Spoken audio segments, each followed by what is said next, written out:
পরিচিত একজন কবি এবং বিশ্বেও তার নাম। তিনি লাল পাহাড়ি দেশে যে সঙ্গীতটা আমরা শুনতে পাই, তার স্রষ্টা অরুণ চক্রবর্তী। তিনি আমাদের সান্নিধ্য বেহালার সঙ্গে অঙ্গাঙ্গিভাবে জড়িত না থাকলেও মানসিকভাবে আমাদের সঙ্গে উনি ছিলেন।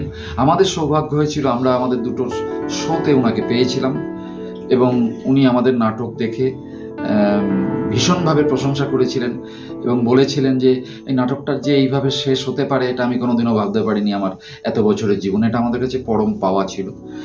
তা আজকের উনি গত হয়েছেন, আমাদের ছেড়ে উনি না ফেরার দেশে পাড়ি দিয়েছেন। আমরা সত্যি মর্মাহত, আমাদের সান্নিধ্য বেহালা সত্যি খুব দুঃখিত ওনার জন্যে।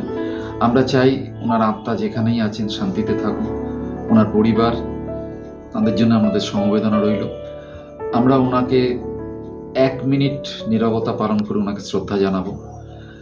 আমি চাইছি সবাই মিলে আমার সঙ্গে 1 মিনিট নীরবতা পালন করুন, ওনাকে স্মরণ করুন।